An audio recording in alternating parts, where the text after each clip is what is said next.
হ্যাঁ, আমার ex boyfriend ছিল। এমপির ছেলে আপনি আসলেই ছিল, বয়ফ্রেন্ড ছিল? আজব তো, আপনাকে কি বলছি আমি। শোনেন, এই ছেলে হলো এই এলাকার বখাটাদের লিডার। ওকে যদি আমরা শায়েস্তা করতে পারি তাহলে পুরো এলাকা আমাদের নিয়ন্ত্রণে চলে আসবে, বুঝতে পারছেন?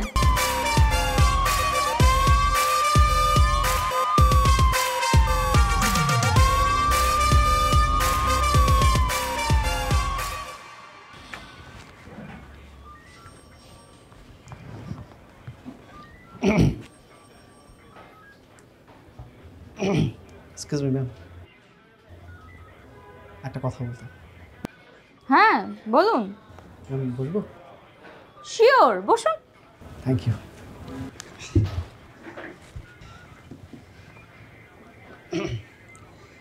ম্যাডাম, আমাদের এলাকার এমপি ছেলেকে কিন্তু সবাই খুব ভয় পায়, কিন্তু আপনি প্রথম দিনেই ওনাকে যেভাবে একটা ওয়ার্নিং দিলেন, আর কথার মাঝখানে তো শুনলাম যে সে নাকি আপনার বয়ফ্রেন্ড ছিল। আসলে কি বয়ফ্রেন্ড ছিল? হ্যাঁ, আমার এক্স বয়ফ্রেন্ড ছিল। ম্যাডাম, এমপির ছেলে আপনি আসলেই ছিল, বয়ফ্রেন্ড ছিল? আজব তো, আপনাকে কি বলছি আমি। শোনেন, এই ছেলে হলো এই এলাকার বখাটাদের লিডার। ওকে যদি আমরা শায়েস্তা করতে পারি তাহলে পুরো এলাকা আমাদের নিয়ন্ত্রণে চলে আসবে, বুঝতে পারছেন? জি ম্যাডাম, তা নয় বুঝলাম, কিন্তু আমার না খুব কৌতূহল জাগছে কীভাবে আপনার প্রেমটা শুরু হয়েছিল, মাঝখানে কী হয়েছিল, আর কীভাবেই বা ব্রেকআপটা হলো। শুনতে চান?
আপনার তো সাহস কম না, এমনিতেই ধাক্কা দিয়ে আমার ফোনটা ভাঙছেন, এর উপর আবার আমার গায়ে হাত দিচ্ছেন।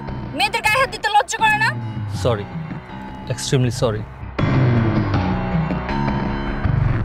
ভাই একটা বার বলেন, ওর উঠাই নিয়ে আসতেছি, একটা বার বলেন খালি। না, মেয়েটার আমার ভালো লাগছে, খোঁজ খবর নেই মেয়েটা কোথায় থাকে। খোঁজ খবর নেওয়া যাবো, ওটা নিয়ে সমস্যা নেই। আর শোন, কালকে একটা আইফোন কিনে নিয়ে আসবি। আইফোন কেন? মেয়েটার ফোন ভাঙছি, ক্ষতিপূরণ দিব। ও আচ্ছা, ঠিক আছে, সমস্যা নেই, ব্যবস্থা হয়ে যাবে। চল।